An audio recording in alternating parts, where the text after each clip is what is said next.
नमस्कार दोस्तों, UPSC prelims 2020 के लिए इजी क्लासेस की वीडियो लेक्चर सीरीज़ में आप सबका एक बार फिर से स्वागत है। दोस्तों, इसके पहले हमने 4 वीडियोस किए हैं जिसमें कि हमने मार्च और फरवरी का करंट अफेयर्स ख़त्म कर दिया है। आज का जो हमारा वीडियो है हम उसमें जनवरी का करंट अफेयर्स शुरू करेंगे और 2 पार्ट का ये भी वीडियो होगा। इसके बाद हम जो है वो दिसंबर में जाएंगे।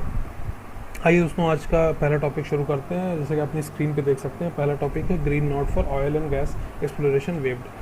तो दोस्तों, इसमें जानने लायक ये है कि ये तमिलनाडु का मामला है, कावेरी रिवर बेसिन का मामला यहाँ से है, इसी से संबंधित एक खबर है। तो एक चीज़ होती है दोस्तों एक्सप्लोरेटरी ड्रिलिंग। एक्सप्लोरेटरी ड्रिलिंग का मतलब ये होता है कि किसी जगह पर ये खोज करना कि क्या वहाँ पर ऑयल और गैस रिसोर्सेज मौजूद हैं, और अगर वो मौजूद हैं तो उससे संबंधित जो और खोजें होती हैं कि क्या उनको जो है वो माइन किया, मतलब क्या उनको वहाँ से निकाला जा सकता है, क्या जो है इस तरह के प्रोजेक्ट वाइबल हैं, जो पैसा लगेगा वो वापस आएगा कि नहीं। इस तरह के जो सर्वे होते हैं उनको एक्सप्लोरेटरी ड्रिलिंग कहते हैं। एक्सप्लोरेटरी ड्रिलिंग में क्या किया जाए दोस्तों कि ढेर सारे कुएँ खोदे जाते हैं, वेल्स खोदे जाते हैं और उन्हीं के माध्यम से सर्वे किया जाता है। तो न्यूज़ इसमें यह है कि अभी तक जो है वो इस तरह के जो प्रोजेक्ट होते थे वो कैटेगरी ए में आते थे। कैटेगरी ए के जो प्रोजेक्ट होते हैं उनको बहुत ही गूढ़ एनवायरमेंटल स्क्रूटनी से गुजरना पड़ता है सरकार की, और इसके साथ साथ उनको एक एनवायरमेंटल इम्पैक्ट असेसमेंट प्लान भी बनाना पड़ता है, जो कि सरकार द्वारा कंस्टिट्यूट की गई एक कमेटी के सामने रखा जाता है। वो कमेटी इसका अध्ययन करती है और उसके बाद निर्णय लेती है इस प्रोजेक्ट पर। इसके अलावा आखिरी चरण में इस प्रोजेक्ट के जो वहाँ की जिस जगह ये प्रोजेक्ट हो रहा है वहाँ की जो लोकल पॉपुलेशन है उसके साथ एक जो है वो मीटिंग होती है, उसके सामने एक सुनवाई होती है जहाँ पर लोग अपने सवाल रखते हैं, और इस प्रोजेक्ट को और इस कंपनी को जो है वो उन लोगों को संतुष्ट करना पड़ता है कि उनके जीवन पर, उनकी इकोनॉमिक ग्रोथ पर इससे कोई जो है वो फ़र्क नहीं आएगा, उनका फ़ायदा ही होगा। ये सारी चीज़ें होती हैं तो इस तरह के प्रोजेक्ट्स को सहमति मिलती है। अब यहाँ पर हुआ क्या है दोस्तों कि इस अमेंडमेंट से इस तरह के एक्सप्लोरेटरी ड्रिलिंग को कैटेगरी ए से हटाकर कैटेगरी B2 में कर दिया गया। कैटेगरी B2 का मतलब ये हो गया कि अब जो है वो जो निर्णय है वो सेंटर के बजाय स्टेट गवर्नमेंट्स के पास आ गया, और जो इन्वायरमेंटल इम्पैक्ट असेसमेंट प्लान जमा करने का जो कंडीशन थी वो हटा दी गई है। तो इससे हुआ क्या है कि जो शक्ति सेंटर के पास थी उसका डिसेंट्रलाइजेशन हो गया। अब इसका निर्णय जो है वो स्टेट्स के पास चला गया। तो जाहिर सी बात है कि इस तरह के निर्णय का एनवायरमेंटलिस्ट जो है वो उन्होंने विरोध किया है। उसका कारण ये है कि यहाँ पे जो है वो जो एनवायरमेंटल स्क्रूटनी थी उसमें ढिलाई दे दी गई, और एनवायरमेंटल इम्पैक्ट असेसमेंट जमा करने के जो प्रोविज़न था उसमें भी ढिलाई दे दी गई है। दोस्तों, इस कदम का जो है वो तमिलनाडु सरकार ने भी विरोध किया है। तमिलनाडु सरकार ने जो विरोध किया है उसमें उसने 2 पॉइंट दिए हैं। पहला पॉइंट ये है कि अगर ऑनशोर ड्रिलिंग हो रही है तो उससे जो है वो कावेरी डेल्टा के आसपास की जो कावेरी डेल्टा में जो एग्रीकल्चरल कम्युनिटी है, एग्रीकल्चरल लैंड है, उसको बहुत नुकसान होगा। और सरकार का ये भी कहना है कि अगर ऑफशोर ड्रिलिंग होती है तो वहाँ की जो फिशिंग एक्टिविटीज़ है, वहाँ की जो वेल पॉपुलेशन है, वहाँ का जो वाटर का पोल्यूशन है, उनके जो है वो स्तर पे बहुत बुरा असर इसका पड़ेगा। तो इन चीज़ों के चलते जो है वो तमिलनाडु सरकार भी इसका विरोध कर रही है। तो आइए देखते हैं दोस्तों हमारा अगला टॉपिक क्या है। इस टॉपिक में इतना ही था। Army gets working in government owned contractor operated model to improve efficiency. तो दोस्तों, अभी हाल ही में जो है वो लेफ्टिनेंट जनरल DV शेकतकर की अंडर में एक कमेटी बनाई गई थी, जिसका लक्ष्य था कि जो आर्मी की कॉम्बैट कैपेबिलिटी है और डिफेंस का जो एक्सपेंडिचर है उसको मैनेज करना, कॉम्बैट कैपेबिलिटी को बढ़ाना और डिफेंस एक्सपेंडिचर को मैनेज करना। तो इसके चलते जो है वो इस कमेटी ने एक सलाह दी थी कि गोको मॉडल जो है वो इम्प्लीमेंट किया जाए। गोको मॉडल का मतलब होता है government owned contractor operated model.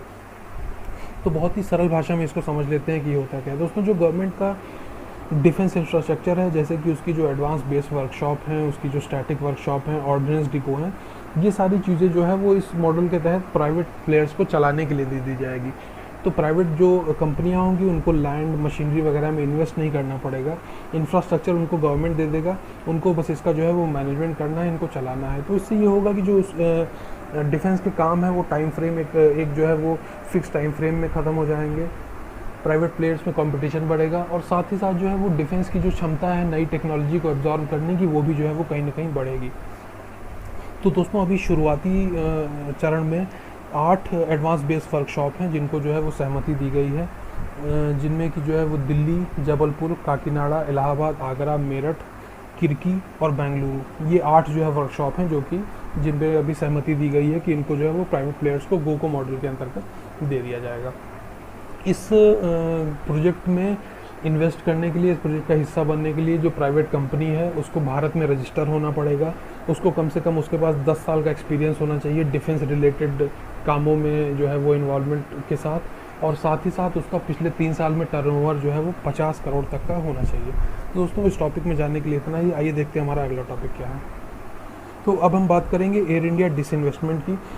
दोस्तों भारत सरकार ने अभी निर्णय लिया है कि वो एयर इंडिया में अपना 100% स्टेक जो है वो डिसइन्वेस्ट कर देगा। मतलब कि अब जो है वो एयर इंडिया पर पूरी तरह से प्राइवेट कंट्रोल हो जाएगा, एयर इंडिया के मैनेजमेंट पर, उसके साथ साथ एयर इंडिया एक्सप्रेस और AISATS पर। एयर इंडिया एक्सप्रेस दोस्तों एक जो है वो लो कॉस्ट एयरलाइन है जो कि कोची में जिसका हेडक्वार्टर बेस्ड है, और जो मिडिल ईस्ट और साउथ ईस्ट एशिया में जो है वो उड़ानें कंडक्ट करती है। और साथ ही AISATS जो है वो ग्राउंड लेवल पे जो हैंडलिंग फैसिलिटीज़ होती हैं एयरपोर्ट पे वो मैनेज करती है, उसका काम वो है। तो ये 2 चीज़ें, और साथ ही साथ एयर इंडिया का मैनेजमेंट कंट्रोल ये जो है वो दे दिया जाएगा प्राइवेट कंपनी को। इस नई डील के बारे में थोड़ी सी जानकारी आइए दोस्तों ले लेते हैं। इस नई डील में जो भी कंपनी एयर इंडिया को खरीदेगी उसको 146 एयरक्राफ्ट मिलेंगे, जिसमें कि 56% जो है वो एयर इंडिया के हैं, बाकी जो है वो लीज्ड है। इसके अलावा जो है वो सरकार ने निर्णय लिया है कि जो भी कंपनी इसको खरीदती है उसको जो एयर इंडिया की लाइबिलिटीज़ हैं उनमें 40,000 करोड़ की छूट दी जाएगी। दोस्तों आप लोग जानते होंगे कि जो एयर इंडिया की कुल लाइबिलिटी हैं वो लगभग 60,000 करोड़ रुपए की हैं।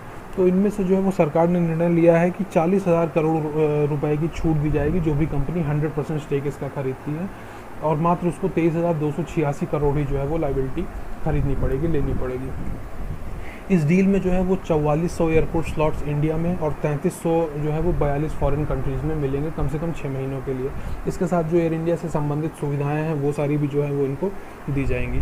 तो दोस्तों इस डील में, इस डील से जो है वो जो इसके साथ जो पैकेज हो रहा है वो बहुत, उसको जो है वो सरकार ने बहुत ही लुभावना, बहुत आकर्षक बना दिया है, ताकि जो है वो एयर इंडिया का डिसइन्वेस्टमेंट किया जा सके। पिछले जो है वो कई अटैम्प्ट हुए जिसमें कि सरकार ने एयर इंडिया में अपना स्टेक बेचने की कोशिश की, लेकिन वो बहुत सफल नहीं हुए थे। तो इसलिए जो है वो सारी चीज़ें इसमें इंक्लूड की गई हैं, जिसमें सबसे बड़ा पोर्शन जो है वो, सबसे बड़ा जो आकर्षक जो मुद्दा है वो है 40,000 करोड़ रुपए की लाइबिलिटीज़ में छूट देना।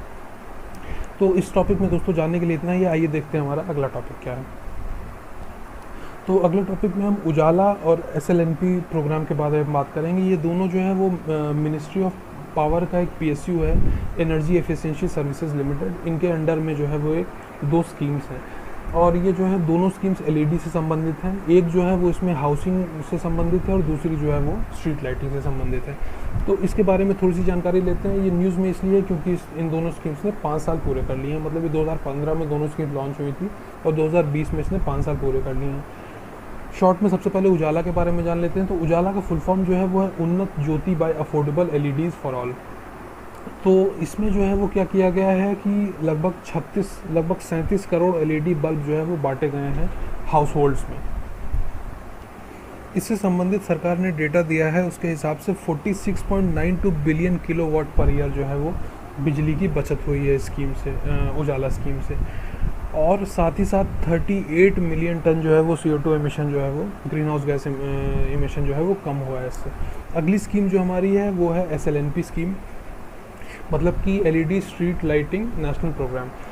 तो जैसे कि पिछले स्कीम मतलब उजाला स्कीम में 36 करोड़ LED बल्ब बांटे गए थे घरों में लगाने के लिए, यहाँ पर जो है वो 1.03 करोड़ LED स्ट्रीट लाइट लगाई गई हैं।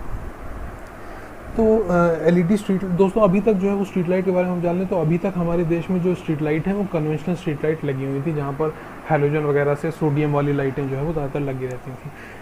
तो उनसे जो है वो बहुत ज़्यादा बिजली खाती थी। तो इस पहल के तहत जो है वो स्मार्ट LED स्ट्रीट लाइट जो है लगाई गई। ये स्मार्ट क्यों है? स्मार्ट ये इसलिए है क्योंकि जब अंधेरा होता है तो ये स्ट्रीट लाइट अपने आप जल जाती हैं, और जब उजाला होता है तो ये स्ट्रीट लाइट अपने आप बंद हो जाती है, तो इससे एनर्जी जो है वेस्टेज और कम हो जाता है। इसमें भी डेटा की बात करें तो गवर्नमेंट का अंदाज़ा है कि लगभग 6.97 बिलियन किलोवाट पर ईयर जो है वो इलेक्ट्रिसिटी इसमें एनर्जी जो है वो इसमें बचाई गई है, एनर्जी सेविंग हुई है। और ग्रीन हाउस एमिशन की यहाँ पर भी बात करें तो 4.80 मिलियन टन जो है वो कार्बन डाइऑक्साइड का एनुअल जो है एनुअल एमिशन जो है वो ग्रीन हाउस गैस का एमिशन जो है वो इसमें हुआ है, कम हुआ है। इस टॉपिक में दोस्तों जानने के लिए इतना ही है। आइए देखते हैं हमारा अगला टॉपिक अब क्या है।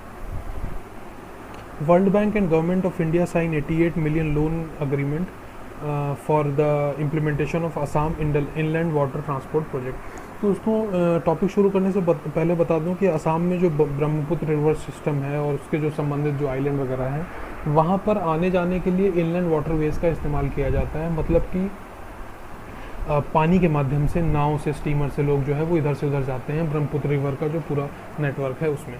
तो ये जो है वो भारत का सबसे बड़ा navigable waterways inland waterways system है।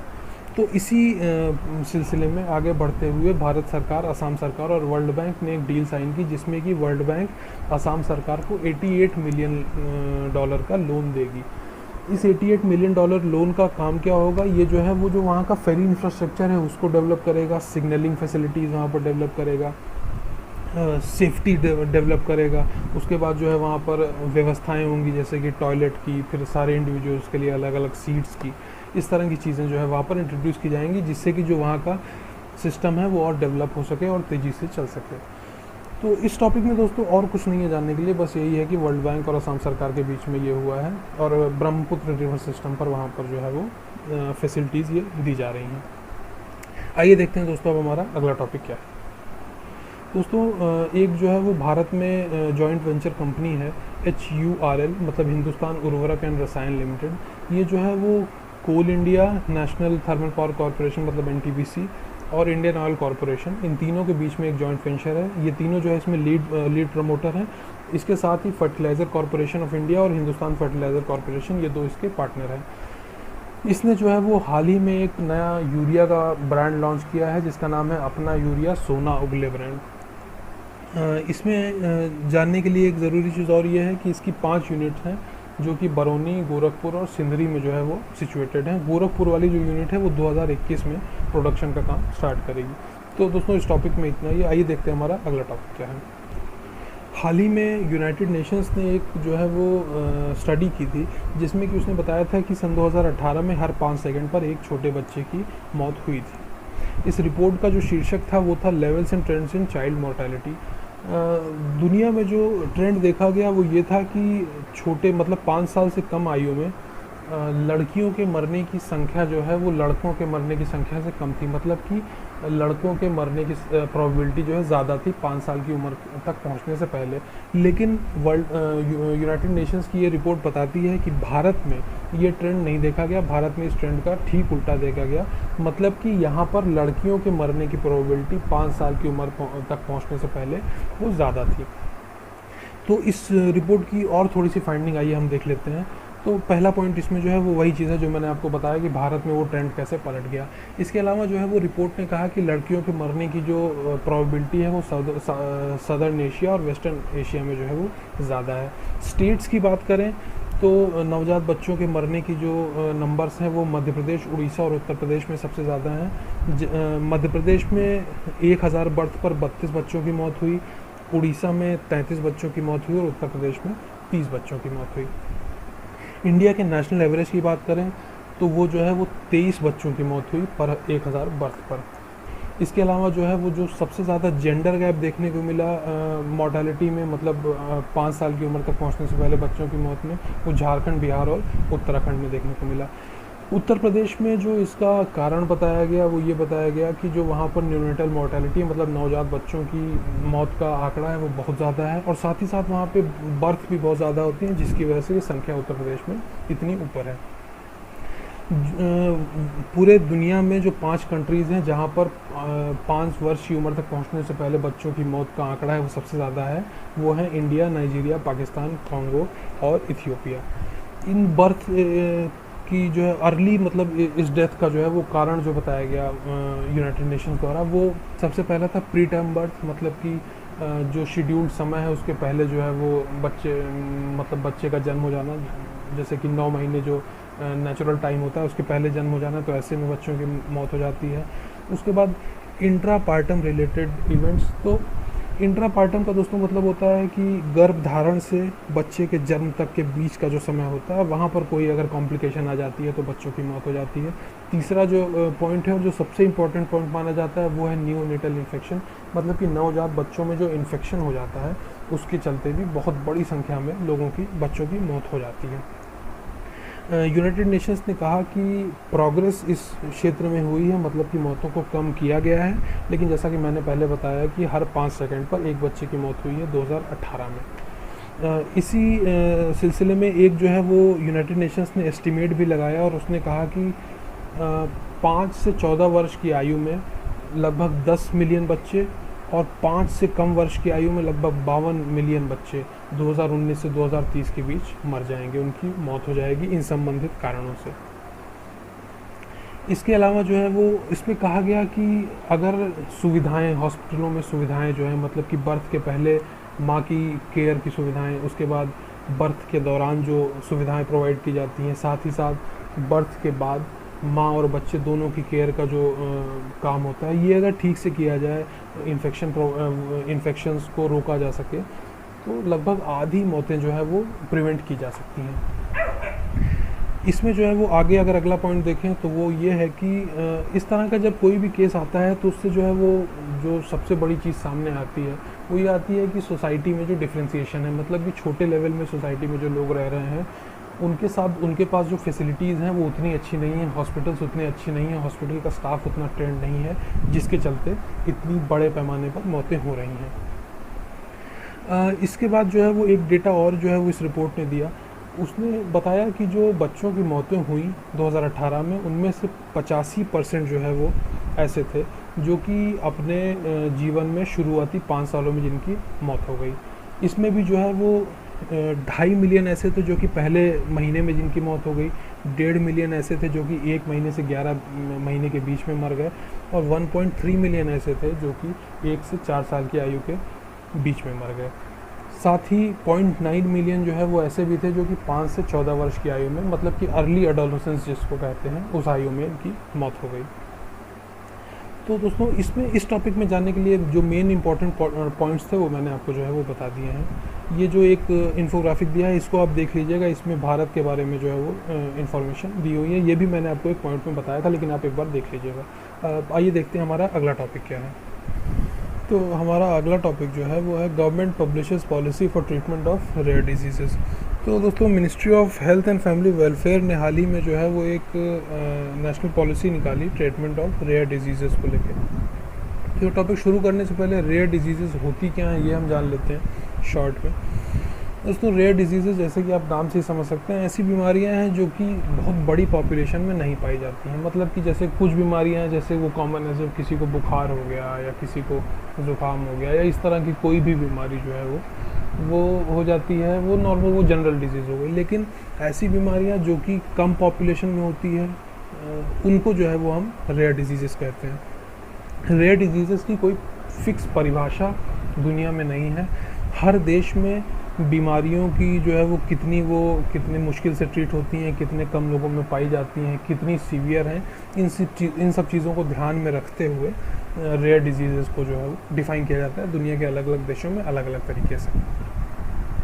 अच्छा, अब अगर हम इसकी बात करें इस पॉलिसी की, तो इसमें जो है वो क्या कहा जा रहा है कि इसमें जो है ICMR मतलब Indian council of medical research जो है वो एक रजिस्ट्री तैयार करेगा रेयर डिजीज़ की। रजिस्ट्री मतलब हुआ कि एक रिकॉर्ड तैयार करेगा जो कि जो है वो ICMR द्वारा ही मेंटेन किया जाएगा। तो इसमें लिस्ट होंगी कि कौन कौन सी रेयर डिजीज़ होती हैं, किसको किसको हैं, इस तरह की चीज़ें जो है इसमें वो मेंटेन की जाएंगी।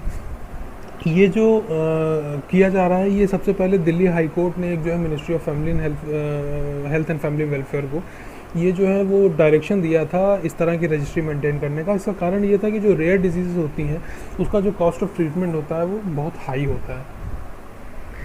अच्छा, अब इसके बाद अगला जो हमारा पॉइंट है इसमें वो है नीड ऑफ सच पॉलिसी, कि ऐसी पॉलिसी की ज़रूरत जो है वो क्यों पड़ी। तो इसमें जो है वो बहुत सिंपल सी बात है कि इस तरह की जो बीमारियां होती हैं उनका जो है वो जो इलाज का कॉस्ट होता है वो बहुत ज़्यादा होता है, इनका जो डिटेक्शन होता है वो बहुत कम होता है।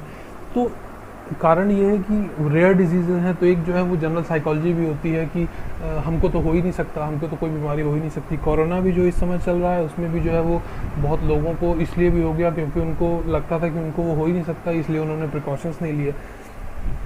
तो समय से इन सब बीमारियों के बारे में पता न लगना, आदमी टेस्ट नहीं कराता जो है, तो इस तरह की चीज़ों को ध्यान में रखते हुए, इसके कॉस्ट को ध्यान में रखते हुए इस तरह की पॉलिसी की ज़रूरत थी। 2017 की एक रिपोर्ट है जिसके हिसाब से 50% जो है वो नए केसेस इस तरह के रिपोर्ट किए गए बच्चों में, और इस तरह के जो 50% केसेस थे वो ओवरऑल जो डेथ थी बच्चों की उसमें 35% का हिस्सा ऐसे जो है वो केसेस का था। तो अभी हमने ऊपर जो है वो एक इसके पहले आर्टिकल पढ़ा था जिसमें कि हमने देखा था कि चाइल्ड मोर्टेलिटी में 3 कारण वहाँ पे हमने देखे थे। तो उसमें एक इन्फेक्शन वाला कारण था और इस तरह के 2 कारण, तो उसी में एक कारण आप ये भी जोड़ सकते हैं कि 35% डेथ जो है वो इस तरह की बीमारियों से हुई। इसमें भी जो है और डिटेल में जाएँ तो 35% डेथ जो है वो 1 साल से कम उम्र के बच्चों की हुई, 10% जो है वो 1 से 5 साल के बीच के बच्चों की हुई, और 12% जो है वो 5 से 15 साल के बच्चों के बीच में हुई है। अच्छा, इन रेयर डिजीज़ में भी जो है वो अगला पॉइंट जैसे कि हम देखें तो मात्र 5% बीमारियां ऐसी हैं जिनका इलाज, जिनकी थेरेपीज़ जो हैं वो अवेलेबल हैं। इसमें जो है वो अगर वर्ल्ड की बात करें तो 450 जो है वो रेयर डिजीज़ मानी जाती हैं। भारत में भी 450 रेयर डिजीज़ मानी जाती हैं। इनमें जो है जो सबसे कॉमन है उनका नाम नीचे आप देख लीजिए: haemophilia, thalassaemia, sickle cell anaemia, autoimmune disease, Gaucher's disease और सिस्टिक फाइब्रोसिस। ये सारी जो है वो डिजीज़ हैं। आइए इस पॉलिसी के बारे में थोड़ा सा और जान लेते हैं, इसकी कैरेक्टरिस्टिक्स के बारे में थोड़ी सी और जानकारी ले लेते हैं। तो कैरेक्टरिस्टिक्स में पहला पॉइंट जो है वो ये है कि इस तरह की रेयर डिजीज़ को 3 भागों में विभाजित किया गया है। पहला जो उसका टाइप है वो है disease requiring one time curative treatment, मतलब कि एक बार जिसका ट्रीटमेंट होता है, एक बार में वो ठीक हो जाती है। फिर दूसरा जो इसका है वो है कि डिजीज़ जिसमें कि ट्रीटमेंट थोड़ा लॉन्ग टर्म चलता है लेकिन उनकी जो कॉस्ट होती है वो लो होती है। और तीसरा जो है वो जो कैटेगरी है वो है डिजीज़ ऐसी जिनका कि ट्रीटमेंट लाइफ लॉन्ग चलता है और उनकी कॉस्ट भी जो है वो बहुत हाई होती है। तो इसमें जो है वो पॉलिसी कहती है कि सेंटर जो है वो 15 लाख रुपए का असिस्टेंस देगा ऐसे लोगों को जो कि पहली कैटेगरी में पड़ते हैं, मतलब कि जिनको एक बार में क्यूरेटिव ट्रीटमेंट देने की ज़रूरत है। ऐसे लोगों को राष्ट्रीय आरोग्य निधि स्कीम के अंतर्गत 15 लाख रुपए जो है वो केंद्र देगा। अच्छा, इस कैटेगरी में बीमारियां कौन सी आती हैं? ऑस्टियोपोरोसिस, इम्यून डिफिशियंसी डिसऑर्डर और लाइसोसोमल स्टोरेज डिसऑर्डर। इस तरह की जो ये 3 बीमारियां, इसके अलावा जो है और बीमारियां हैं वो इसमें आती हैं इस तरह के में। अच्छा, उसके बाद दूसरी कैटेगरी की हम बात करें, सेकंड कैटेगरी की, तो इसमें कहा जा रहा है कि स्टेट गवर्नमेंट जो है वो सपोर्ट करेंगी ऐसे पेशेंट्स को जिनको सेकंड कैटेगरी की बीमारी है। इसमें जो है वो बीमारियां कौन कौन सी हैं देख लेते हैं। पहली इसमें जो बीमारी है वो फिनाइल कीटोन्यूरिया है और दूसरी जो है वो गैलेक्टोसीमिया है, और इस तरह की और भी बीमारियां जो हैं इसमें इंक्लूडेड सेकंड कैटेगरी में, इनको जो है वो स्टेट मदद प्रदान करेगा। इसके अलावा इस तरह की बीमारियों के लिए प्रोविज़न ये किया गया है कि इनकी क्राउड फंडिंग की जाएगी, मतलब कि लोगों से मदद मांगी जाएगी। तो इस तरह की जो है वो अगर किसी को बीमारी होती है और वो हॉस्पिटल में जाता है तो हॉस्पिटल की जिम्मेदारी है कि वो इस तरह के केसेस को रिपोर्ट करे, ताकि जो है वो इंटरनेट के माध्यम से, वेबसाइट्स के माध्यम से इनकी जो है क्राउड फंडिंग की जा सके, लोगों को सहायता दी जा सके। जो तीसरी कैटेगरी यहाँ पर है उसके लिए जो है वो कोई भी प्रोविज़न नहीं किया गया है, सेंटर की या स्टेट की किसकी रिस्पॉन्सिबिलिटी है जो है वो नहीं किया गया है। साथ ही साथ इन बीमारियों का ट्रीटमेंट कैसा होगा इस पर भी जो है कोई रोड मैप नहीं दिया गया है। इसके बाद जो है वो रेयर डिजीज़ की परिभाषा है जो मैंने आपको पहले ही बता दी थी। तो इस टॉपिक में दोस्तों इतना ही है। हमने देखा कि रेयर डिजीज़ क्या होती हैं, रेयर डिजीज़ पर पॉलिसी की ज़रूरत क्यों है और इस तरह की पॉलिसी की कैरेक्टरिस्टिक्स क्या होगी। आइए देखते हैं हमारा अगला टॉपिक क्या है इस सिलसिले में। जैसा कि आप अपनी स्क्रीन पे देख रहे हैं, हमारा अगला टॉपिक है India begins coral restoration in gulf of Kutch. दोस्तों, कोरल्स के बारे में आप लोगों को जानकारी होगी। भारत की बात करें तो भारत में कोरल मुख्यतः 4 जगहों पर पाए जाते हैं: gulf of Kutch, gulf of Mannar और लक्षद्वीप ग्रुप ऑफ आइलैंड्स और अंडमान और निकोबार ग्रुप ऑफ आइलैंड्स में। ये 4 जगह जो है वो मेजर लोकेशन है कोरल रीफ की। कोरल रीफ्स को जो है वो ख़तरा भी बहुत होता है। उसके जो है कारण कई होते हैं, एंथ्रोपोजेनिक कारण होते हैं, मतलब कि मानव निर्मित जो कारण होते हैं। साथ ही जो है वो क्लाइमेट चेंज से संबंधित जो कारण होते हैं वो भी कोरल रीफ को खतरा होते हैं, खतरा पहुँचाते हैं, नुकसान पहुँचाते हैं। तो अब जो है वो ये इस आर्टिकल में क्या है कि जूलॉजिकल सर्वे ऑफ इंडिया और गुजरात का फॉरेस्ट डिपार्टमेंट, इन दोनों ने जो है वो एक कोरल रीफ्स को बचाने के लिए पहल शुरू की है, जिसको कि बायोरॉक टेक्नोलॉजी कहा जाता है। बायोरॉक टेक्नोलॉजी का एक और नाम जो है वो मिनरल एक्रिएशन मेथड है।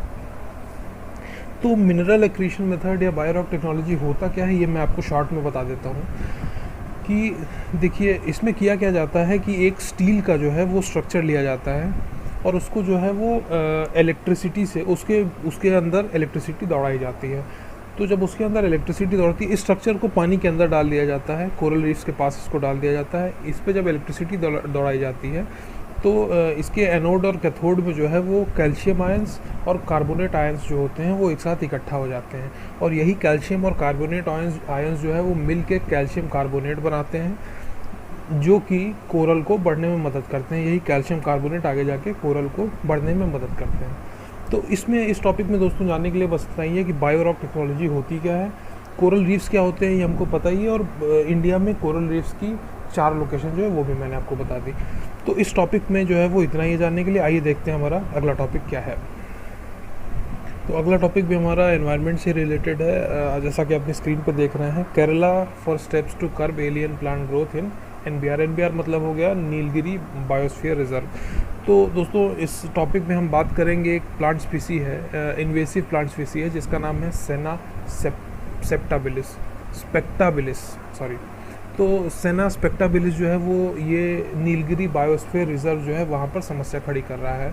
नीलगिरी बायोस्फीयर रिजर्व के बारे में अगर जान ले तो ये जो है वो वेस्टर्न घाट और नीलगिरी हिल्स के अराउंड जो एरिया है वो है ये, और यूनेस्को की जो है वो ये वर्ल्ड हेरिटेज साइट है, जिसको कि 2012 में नामित किया गया था। इसमें क्या क्या आता है आप ये जान लीजिए। इसमें नेशनल पार्क्स आते हैं, जिनमें कि आरालम है, मुदुमलाई है, मुकुर्ती है, नागरहोल है, बंदीपुर है और साइलेंट वैली है। साथ ही इसमें जो है वो वायनाड वाइल्ड लाइफ सेंचुरी भी जो है इसमें इंक्लूडेड है, सत्यमंगलम वाइल्ड लाइफ सेंचुरी भी इसमें इंक्लूडेड है। तो ये सारा मिलकर नीलगिरी बायोस्फीयर रिजर्व बनाता है। नीलगिरी बायोस्फीयर रिजर्व में एक इन्वेसिव प्लांट स्पीसी आ गई है, जिसका नाम मैंने आपको बताया सेना स्पेक्टाबिलिस। 5 साल पहले जो है ये मात्र 10 स्क्वायर किलोमीटर में ये जो है वो पाई जाती थी। इस समय इसका जो फैलाव है बहुत ज़्यादा हो गया है, और ये जो है वो अब बंदीपुर और नागरहोल टाइगर रिजर्व तक जो है वो पहुंच चुकी है। सेना स्पेक्टाबिलिस की कैरेक्टरिस्टिक ये क्यों इतनी ख़तरनाक है, इसका कारण ये है कि ये बहुत तेज़ी से बढ़ती है और बहुत कम समय में ये 15 से 20 मीटर तक जो है ये बड़ी हो जाती है स्पीसी। और ये जो है वो कुछ केमिकल्स छोड़ती है जो वहाँ की जो लोकल स्पीसीज़ होती हैं उनके लिए बड़ा ख़तरनाक होता है, बहुत हानिकारक होता है। तो अब जब कोई इन्वेसिव स्पीसी कहीं आ जाती है तो जैसा आप जानते हैं कि वहाँ पे फूड की शॉर्टेज होती है, मतलब कि जो बाकी स्पीसीज़ हैं उनके साथ इसका कंपटीशन होता है, और ये मात्रा में इतनी ज़्यादा होती है कि ये धीरे धीरे करके वहाँ की जो लोकल स्पीसीज़ हैं उनको लगभग ख़त्म कर देती है, उनके लिए बहुत बड़ा खतरा उत्पन्न कर देती है। तो इस टॉपिक में दोस्तों यही है, हमको बस ये जानना है कि सेना स्पेक्टाबिलिस क्या है। नीलगिरी बायोस्फीयर रिजर्व के बारे में हमने थोड़ा सा देख लिया। अब आइए देखते हैं हमारा अगला टॉपिक क्या है। तो जैसा कि आप अपनी स्क्रीन पे देख सकते हैं, Supreme Court allows centre to bring African cheetah to suitable wildlife habitat in India. तो दोस्तों इस न्यूज़ में क्या है कि इस न्यूज़ में कुछ बेसिक चीज़ें इसके बारे में जान लेते हैं कि अभी हाल ही में NCTA मतलब नेशनल टाइगर कंजर्वेशन अथॉरिटी जो है NTCA, उसने जो है वो एक रिट फाइल की थी सुप्रीम कोर्ट में, जहाँ पर उसने परमिशन मांगी थी कि नामीबिया से अफ्रीकन चीता कुछ वहाँ से ले आके भारत में जो उपयुक्त जगह है वहाँ पर रीइंट्रोड्यूस किया जाए।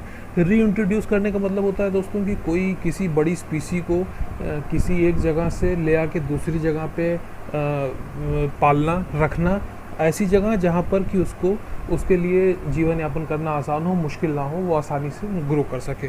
तो रीइंट्रोडक्शन ये होता है दोस्तों। तो जैसा कि मैंने बताया कि जो है वो उसने नेशनल टाइगर कंजर्वेशन अथॉरिटी ने ये परमिशन मांगी थी, सुप्रीम कोर्ट ने जो है वो ये परमिशन ग्रांट कर दी है। तो अब परमिशन ग्रांट कर दी है तो इससे होगा ये कि जो चीता अफ्रीकन चीता हैं वो नामीबिया से ले आके इंडिया में भी इंट्रोड्यूस किए जा सकेंगे। इंडिया में जो साइट इसके लिए जो निर्धारित की गई है वो है मध्य प्रदेश में Kuno Palpur wild life sanctuary. अच्छा, अब हम इतना जान लिया हमने, तो हम अब चीता के बारे में कुछ जान लेते हैं। चीता जो है वो कैट फैमिली का एक जो है वो जानवर होता है। इसको जो है ये दुनिया की सबसे फास्टेस्ट लैंड एनिमल है और IUCN की जो रेड लिस्ट है उसमें ये वल्नरेबल की श्रेणी में आता है। भारत में जो आखिरी चीता था उसको 1947 में देखा गया था और सन 1952 के बाद चीता को इंडिया में एक्सटिंक्ट डिक्लेयर कर दिया गया है। चीता दो तरह के होते हैं, अफ्रीकन और एशियाटिक। तो एशियाटिक जो चीता होता है वो IUCN की रेड लिस्ट में क्रिटिकली एंडेंजर्ड है। तो इसके एक्सटिंक्शन का जो मेन कारण है वो क्या है, वो इसकी हंटिंग बहुत ज़्यादा होती है। इसको जो है वो लोग इसको हंट कर देते हैं। उसका कारण कई है, कुछ लोग शौकिया शिकार करते हैं, कई बार जो है वो मैन एनिमल कॉन्फ्लिक्ट होते हैं जिनके चलते जो है वो इनको मार दिया जाता है। इसके अलावा जो है वो क्लाइमेट चेंज भी बहुत बड़ा कारण है। फिर उसके बाद पॉपुलेशन बढ़ने से जो है वो लोगों का जो सेटलमेंट है, जो लोगों के गांव या शहर हैं वो बढ़ने लगे, तो इनका जो हैबिटेट था उसका डिस्ट्रक्शन हो गया, जिसकी वजह से चीता की जो संख्या थी वो भारत में ख़त्म हो गई। 1952 में चीता को एक्सटिंक्ट डिक्लेयर कर दिया गया। अब इतना हो गया। अब हम थोड़ी सी जानकारी ले लेते हैं नेशनल टाइगर कंजर्वेशन अथॉरिटी के लिए। नेशनल टाइगर कंजर्वेशन अथॉरिटी जो है वो मिनिस्ट्री ऑफ एनवायरनमेंट, फॉरेस्ट और क्लाइमेट चेंज के अंडर में एक स्टैट्यूटरी बॉडी है, जिसको कि 1972 के वाइल्ड लाइफ प्रिवेंशन एक्ट के तहत जो है वो 2006 में स्थापित किया गया था। इसका मैंडेट, इसका काम जो है वो देश में टाइगर का कंजर्वेशन करना है। इसके बारे में जानने के लिए बस इतना ही है। पहले भी आपने जो है वो नेशनल टाइगर कंजर्वेशन अथॉरिटी के बारे में पढ़ा होगा। तो इस टॉपिक में जो इम्पोर्टेंट चीज़ें हैं वो ये हैं कि नामीबिया से अफ्रीकन चीता को मध्य प्रदेश में ले आके रीइंट्रोड्यूस करने का जो है वो परमिशन सुप्रीम कोर्ट से नेशनल टाइगर कंजर्वेशन अथॉरिटी ने मांगी थी, जो कि उसको ग्रांट कर दी गई है। मध्य प्रदेश में Kuno Palpur wild life sanctuary में इनको ले आके इंट्रोड्यूस करना है। भारत में चीता की क्या पोजीशन है वो आपको जाननी है कि 52 में जो है 1952 में चीता जो है भारत से एक्सटिंक्ट हो चुका है। दो तरह के चीते होते हैं। फिर उसके बाद अंत में नेशनल टाइगर कंजर्वेशन अथॉरिटी क्या है उसके बारे में भी हमने थोड़ी सी जानकारी ले ली। अब इस टॉपिक में इतना ही है दोस्तों। आइए देखते हैं अगला हमारा टॉपिक क्या है। 10 more Indian wetlands get global Ramsar tag. तो दोस्तों इस टॉपिक में ये है कि रामासार कन्वेंशन ऑफ वेटलैंड्स जो है वो उसके बारे में आप लोग जानते ही होंगे। ये जो है वो इसके बारे में थोड़ा सा इंट्रोडक्शन में दे दूं कि ये जो है वो वेटलैंड्स पर एक इंटरनेशनल ट्रीटी है कंजर्वेशन ऑफ वेटलैंड्स पर। रामासार जो है वो ईरान में एक सिटी है, ईरान में एक शहर है, उसी के नाम पर जो है वो इस कन्वेंशन का नाम रखा गया था। ये ट्रीटी जो है साइन हुई थी 2 फरवरी 1971 को और इसीलिए 2 फरवरी को जो है वो वर्ल्ड वेटलैंड्स डे भी ऑब्ज़र्व किया जाता है।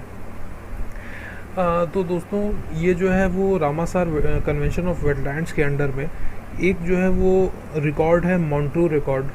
तो मॉन्ट्रू की स्पेलिंग है MONTREUX। इसका जो प्रोनाउंसिएशन होता है वो होता है मॉन्ट्रू। तो मॉन्ट्रू रिकॉर्ड जो है वो एक लिस्ट है, एक रजिस्टर है वेटलैंड्स का दुनिया भर के, जिनको कि वेटलैंड्स ऑफ इंटरनेशनल इम्पोर्टेंस कहा जाता है। तो दोस्तों अभी हुआ हाल ही में क्या कि 10 नई जो है वो वेटलैंड्स जोड़ी गई हैं भारत से मॉन्ट्रू रिकॉर्ड में। और ये वेटलैंड कौन कौन सी हैं ये मैं आपको इसके बारे में बता दूं। ये एक लिस्ट इसमें दी हुई है। 10 वेटलैंड्स हैं। ये नंदूर है, उसके बाद केशवपुर मायनी है, ब्यास कंजर्वेशन रिजर्व है, नांगल है, नवाबगंज है, पार्वती आगरा है। इस तरह की जो है वो लिस्ट आप पढ़ लीजिएगा। ये बहुत लंबी लिस्ट है 10 की। ये हमको याद करने की भी ज़रूरत नहीं है कि ये इसमें क्या होता है। तो इसमें बस जानने के लिए इतना ही है। रामासार कन्वेंशन ऑफ वेटलैंड क्या होता है हमने जान लिया। उसके अंडर में जो रजिस्टर है जिसको मॉन्ट्रू रिकॉर्ड कहते हैं वो हमने जान लिया क्या होता है। 10 जो है वो नई साइट्स जोड़ दी गई हैं। तो अब ये 10 साइट्स जुड़ने से भारत में जो कुल रामासार कन्वेंशन ऑफ वेटलैंड्स की साइट हैं वो 37 हो गई हैं इस समय। और इनका जो है वो कुल एरिया 10,679 स्क्वायर किलोमीटर हो गया, जैसा कि फर्स्ट पॉइंट में इसमें लिखा हुआ है।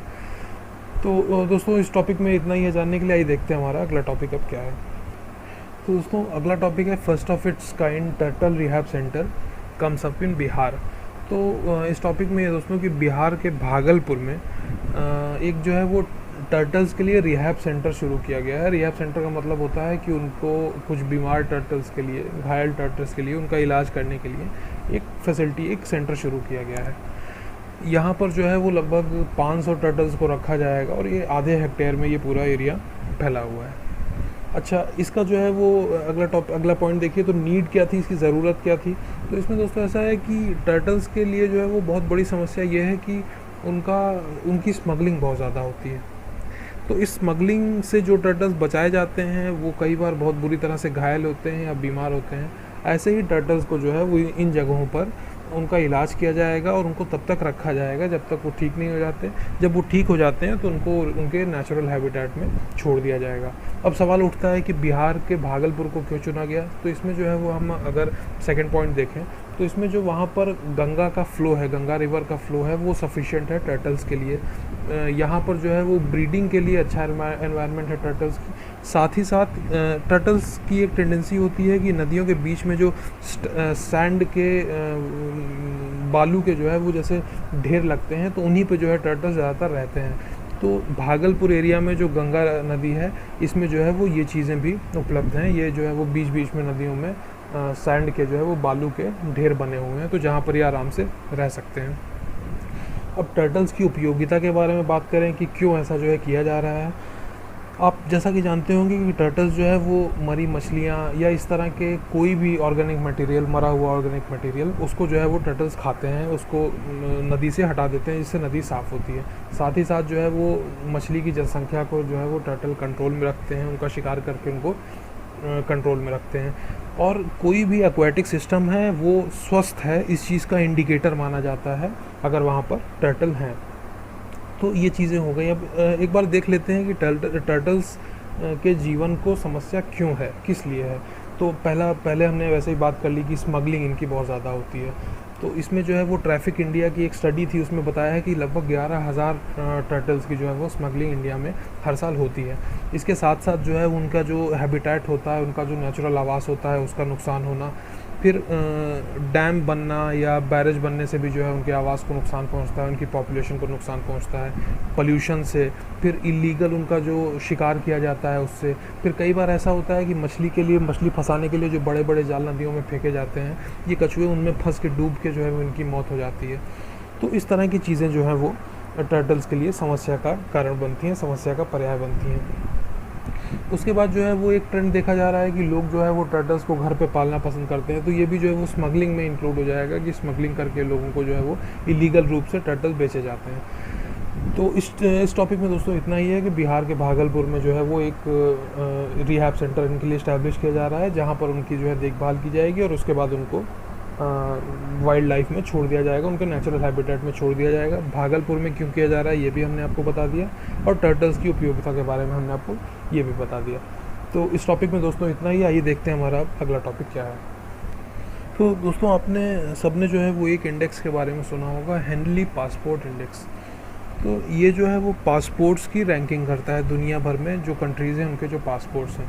ये रैंकिंग किस हिसाब से करता है कि आपके देश का पासपोर्ट कितना पावरफुल है, उस हिसाब से कंट्रीज़ की रैंकिंग होती है। यहाँ पर पावरफुल का मतलब ये है कि अगर आपके पास किसी एक कंट्री का पासपोर्ट है तो आपको कितनी कंट्रीज़ में बिना वीज़ा के एंट्री मिल जाती है या वीज़ा ऑन अराइवल की सुविधा उपलब्ध होती है। जितनी ज़्यादा से ज़्यादा ऐसी कंट्रीज़ होंगी उतना पावरफुल आपका पासपोर्ट होगा और उतनी ही अच्छी आपकी रैंकिंग होगी। ये जो रैंकिंग इंडेक्स बनाया जाता है इसका जो डेटा है वो इंटरनेशनल एयर ट्रांसपोर्ट एसोसिएशन से लिया जाता है, और ये जो है वो जल्दी इसको जैसे जैसे वीज़ा रूल्स में चेंज आता है वैसे वैसे इसको अपडेट कर दिया जाता है। अब हेनली पासपोर्ट इंडेक्स की बात हो गई, तो इसमें हम बात करते हैं भारत की पोजीशन की। तो इस बार जो है वो 2020 की जो रैंकिंग है उसके हिसाब से इंडिया की 84th रैंक है, 84वीं रैंक है पूरी दुनिया में। तो इसका मतलब ये हुआ कि भारत जो है वो 84वें नंबर पर आता है, मतलब कि 84 नंबर का सबसे ज़्यादा पावरफुल पासपोर्ट है। अब इसमें और डिटेल में जाएँ तो 58 ऐसी कंट्रीज़ हैं, 58 ऐसी डेस्टिनेशन हैं जो कि भारत को वीज़ा फ्री एंट्री देती हैं। इनमें 33 ऐसी डेस्टिनेशन है जहाँ पर वीज़ा ऑन अराइवल की सुविधा भारत को अवेलेबल है। ये पासपोर्ट इंडेक्स जो है वो 2006 में शुरू हुआ था और तब से जो है वो भारत की रैंकिंग में बहुत उतार चढ़ाव हुए। भारत जो है वो सबसे कम जो है वो 71st रैंक पे था और सबसे ज़्यादा जो है वो 88th रैंक पर भी रहा है। पिछले साल की जो रैंकिंग थी इंडिया की वो इस बार से अच्छी थी। वो इंडिया पिछली बार 82वीं रैंक पे था और पिछली बार जो है 59 कंट्रीज ऐसी थी जो कि भारत को वीज़ा ऑन अराइवल या फ्री वीज़ा की सुविधा दे रही थी भारत के वासियों को। एक जानने लायक बात इसमें इंटरेस्टिंग चीज़ ये भी है कि कोई भी डेवलप्ड कंट्री जो है वो भारत के नागरिकों को वीज़ा ऑन अराइवल या वीज़ा फ्री एक्सेस की सुविधा नहीं देती है। 2020 की जो लिस्ट है उसमें ज़्यादातर इन 58 कंट्रीज़ में ज़्यादातर जो है वो अफ्रीका में है और 11 एशिया में है और कैरिबियन में, 11 एशिया में 11 कैरिबियन में। तो ये कंट्रीज़ हैं जो कि भारत को ये सुविधा दे रही हैं। और यूरोपियन कंट्रीज़ की बात करें तो सिर्फ सर्बिया एक कंट्री है जो कि भारत के नागरिकों को वीज़ा फ्री एंट्री की सुविधा देती है। अगर पूरे विश्व की हम रैंकिंग की बात करें तो जो सबसे ऊपर इस रैंकिंग में आया है वो है जापान, जो कि पिछले 3 साल से लगातार इस रैंकिंग में टॉप पर है। जो टॉप 10 कंट्रीज़ हैं इस मामले में वो हैं Japan, Singapore, south Korea, Germany, Italy, Finland, Spain, Luxembourg और डेनमार्क। यूएस और यूके जो है वो आठवां स्थान इस बार इन लोगों का है इस रैंकिंग में। तो दोस्तों इसमें जानने लायक इस टॉपिक में इतना ही। हेनली पासपोर्ट इंडेक्स होता क्या है, किस हिसाब से उसकी रैंकिंग की जाती है और भारत की पोजीशन वहाँ पर क्या है। तो दोस्तों आइए देखते हैं हमारा अगला टॉपिक क्या है।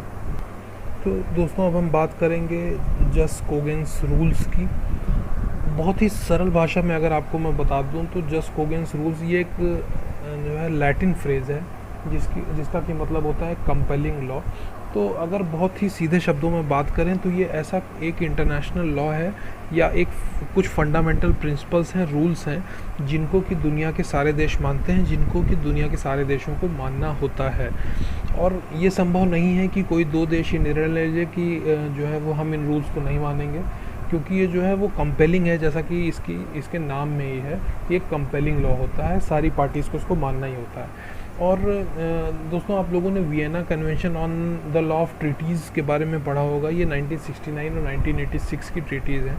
तो इन्होंने भी जो है वो ट्रीटीज़ के मामले में ये जो है वो अथॉरिटी है वियना कन्वेंशन, तो इन्होंने भी जो है वो जस्ट कोगेन्स रूल्स को मान्यता दी हुई है। और जैसा कि नीचे हम टॉपिक में देखेंगे कि आर्टिकल 53 जो है वो 1969 की कन्वेंशन का वो ये कहता है कि अगर कोई भी ऐसी ट्रीटी होती है जिसके अंदर में जस्ट कोगेन्स रूल्स को फॉलो नहीं किया जाता है या उसका निरादर किया जाता है तो ऐसी कोई भी ट्रीटी मान्य नहीं होगी। और अगला आगे भी इसमें यही कहता है जो मैंने आपको पहले ही बता दिया कि ये संभव नहीं है कि कोई दो कंट्रीज़ मिलकर निर्धारण कर लें, कोई ट्रीटी कर लें कि हम जो है वो जस्ट कोगेन्स रूल्स को नहीं मानेंगे। ऐसा भी करना संभव नहीं है इंटरनेशनल कम्युनिटी के लिए। तो दोस्तों इस टॉपिक में बस इतना ही है कि जस्ट कोगेन्स रूल्स होते क्या हैं और वियना कन्वेंशन जो है वो क्या है ट्रीटीज़ पर। आइए देखते हैं हमारा अगला टॉपिक अब क्या है। तो जैसा कि आप अपनी स्क्रीन पर देख सकते हैं हमारा अगला टॉपिक है MHA issues revised guidelines for mutual legal assistance in criminal matters। दोस्तों इसमें जो है वो MHA मतलब मिनिस्ट्री ऑफ होम अफेयर्स ने जो है वो क्राइम को कम करने के लिए और न्याय को जो है वो फास्ट ट्रैक करने के लिए, तेज़ी से त्वरित न्याय दिलाने के लिए कुछ कदम उठाने शुरू किए हैं, कुछ कदम उठाए हैं। और इनमें से एक जो है वो कदम ये है कि उसने जो है वो म्यूचुअल लीगल असिस्टेंस का जो प्रोविज़न होता है क्रिमिनल मैटर्स में उनको मॉडर्नाइज़ करने, उनको डेवलप करने की बात की है। तो दोस्तों शॉर्ट में जो है वो हम जान लेते हैं कि म्यूचुअल लीगल असिस्टेंस होता क्या है। दोस्तों म्यूचुअल लीगल असिस्टेंस ट्रीटीज़ होती हैं जो कि 2 या 2 से ज़्यादा कंट्रीज़ के बीच में जो है वो साइन की जाती हैं और इनका पर्पस होता है कि दोनों कंट्रीज़ के बीच में क्रिमिनल या पब्लिक लॉज को इन्फोर्स करने के लिए जानकारी का आदान प्रदान करना। मतलब कि जैसे कि भारत और अमेरिका के बीच में म्यूचुअल लीगल असिस्टेंस थ्योरी हुई, तो वहाँ पर जो क्रिमिनल मैटर्स होते हैं, ऐसे क्रिमिनल मैटर्स जहाँ पर दोनों देशों को जानकारी के आदान प्रदान की ज़रूरत होती है, तो वो जो है वो म्यूचुअल लीगल असिस्टेंस ट्रीटीज़ के अंतर्गत किया जा सकता है। उसका एक तरीका ये भी होता है कि इनफॉर्मली जो है वो वहाँ की जो लोकल पुलिस है वो सीधे भी संपर्क कर सकती है, लेकिन जो फॉर्मल तरीका है वो म्यूचुअल लीगल असिस्टेंस ट्रीटीज़ का है। अब इसमें बात करें तो ये बायलैटरल भी हो सकती हैं, मतलब 2 कंट्रीज़ के बीच में भी हो सकती हैं, मल्टीलैटरल भी हो सकती हैं, मतलब कई कंट्रीज़ के बीच में, और रीजनल भी हो सकती हैं। जैसे कि मान लीजिए भारत ने जो है वो एशियान से mutual legal assistance treaties sign कर ली। अच्छा, इसमें लेकिन एक चीज़ ये भी है कि लीगल असिस्टेंस जो है वो डिनाई भी किया जा सकता है। मतलब कि कोई कंट्री ये भी कह सकती है कि हम आपको फ़लाने मैटर में, फ़लाने मामले में जानकारी प्रदान नहीं कर सकते हैं। उसका कारण जो है वो पॉलिटिकल या सिक्योरिटी कुछ भी हो सकता है। तो अब दोस्तों इस टॉपिक में जानने के लिए बस इतना ही है कि म्यूचुअल लीगल असिस्टेंस होता क्या है, म्यूचुअल लीगल असिस्टेंस थियरीज़ क्या होती हैं। भारत सरकार ने ये निर्णय लिया है कि ये जो है वो इंटरनेशनल म्यूचुअल लीगल असिस्टेंस जो होते हैं क्रिमिनल मामलों में, उनको डेवलप और मॉडर्नाइज करेगा। तो दोस्तों आइए देखते हैं हमारा अगला टॉपिक क्या है। आप लोगों ने अभी हाल ही में न्यूज़ में देखा होगा, सुना होगा कि स्मॉग टावर जो है वो दिल्ली के लाजपत नगर में इस्टेब्लिश किया जा रहा है। गौतम गंभीर का नाम जो है वो इससे जोड़ के आ रहा था कि उनके एफर्ट्स की वजह से स्मॉग टावर इस्टेब्लिश किए गए हैं। मैं आपको बता दूं कि स्मॉग टावर्स जो हैं वो चाइना में पहले से ही चल रहे हैं, चाइना में इस्टेब्लिश किए गए हैं। तो स्मॉग टावर दोस्तों होते क्या है, बहुत ब्रीफ में मैं आपको जानकारी दे दूँ कि ये बहुत बड़े पैमाने पर एयर प्यूरीफायर होते हैं। ठीक है, मतलब कि ये हवा को साफ़ करने का काम करते हैं। तो इसमें जो है वो प्रोसीजर क्या होता है, जो भारत में जो स्मॉग टावर्स लगाए जा रहे हैं वो जैसा कि हम देख सकते हैं 20 मीटर या 65 फीट के होते हैं, 65 फीट के होंगे। और ये जो है वो हवा को ऊपर लगे पंखों के माध्यम से अपने अंदर खींच लेंगे। ये हवा को अंदर खींचेंगे तो वो हवा जो है वो कई लेयर के फिल्टर्स से पास होगी, और उससे क्या होगा कि जो पार्टिकुलेट मैटर 2.5 और पार्टिकुलेट मैटर 10 है, ये 75% तक इन फिल्टर्स में ट्रैप हो जाएंगे और उसके बाद वो हवा जो है वो वापस बाहर छोड़ दी जाएगी। तो ये हवा को प्यूरिफाई करने के लिए एक बड़ा जो है वो एयर प्यूरिफायर, एयर फिल्टर का ये काम करेगा। तो दोस्तों जो है वो इसके बारे में थोड़ी सी और जानकारी ले लें कि इसके अलावा, भारत के अलावा जो है ये कहाँ कहाँ पर चल रहा है।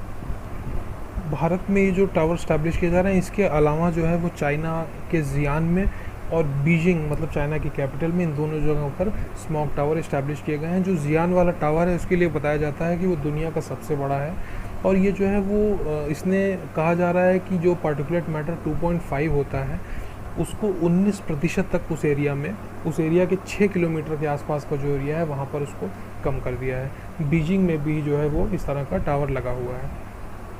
इस टावर के बारे में एक चीज़ मैं आपको और बता दूं कि इसमें जो है वो कार्बन नैनो फाइबर्स होते हैं जो कि फ़िल्टर में यूज़ किए जाते हैं और जो कि पार्टिकुलेट मैटर 2.5 को ट्रैप करने का, पार्टिकुलेट मैटर 2.5 और पार्टिकुलेट मैटर 10 को ट्रैप करने का काम करते हैं। अब अगर हम बात करें कि ऐसे टावर्स की ज़रूरत क्या है, तो अब दोस्तों आप जान ही रहे हैं कि भारत में पिछले वीडियो में हमने जाना था कि कैसे जो है वो टॉप 20 में 14 जो है वो शहर भारत के थे जो कि वर्ल्ड में सबसे ज़्यादा पॉपुलेटेड थे, और यहाँ पे भी लिखा हुआ है कि टॉप 10 में 6 जो है वो भारत में ऐसे शहर हैं जो कि सबसे ज़्यादा पॉपुलेटेड हैं। नई दिल्ली जो है वो हमारा जो कैपिटल है वो इस लिस्ट पे सबसे ऊपर है। तो हमें जो है वो इस टावर की सबसे ज़्यादा आवश्यकता है। हमारे यहाँ पॉल्यूशन इतनी तेज़ी से बढ़ रहा है कि हमको जो है वो इस तरह के टावर्स अगर जगह जगह पर लगाए जाएंगे तो हवा को साफ़ करने का काम करेंगे, जिससे कि हमारे देश की जो लोगों की सेहत है उसमें भी सुधार होगा, देश के एनवायरनमेंट में भी काफ़ी सुधार देखने को मिल सकता है। क्योंकि अभी तक जो है वो स्मॉग टावर्स ही इफेक्टिव माने जाते हैं, जैसा कि जियान वाला एग्जाम्पल है या बीजिंग में जो एग्जाम्पल है उसको अगर देखा जाए तो ये काफ़ी इफेक्टिव हुए हैं। तो दोस्तों आज के वीडियो में जो है वो हम इतना ही करेंगे क्योंकि हमारा वीडियो लगभग 1 घंटे का हो गया है। अब हम जो है वो अगला वीडियो जो बनाएंगे उसमें हम जनवरी का जो बचा हुआ करंट अफेयर्स है आधा वो भी ख़त्म कर लेंगे, और उसके बाद जो है हम दिसंबर की तरफ जाएंगे। तो दोस्तों फिर आज के वीडियो में बस इतना ही, मुलाकात होगी आपसे दूसरे वीडियो में। नमस्कार।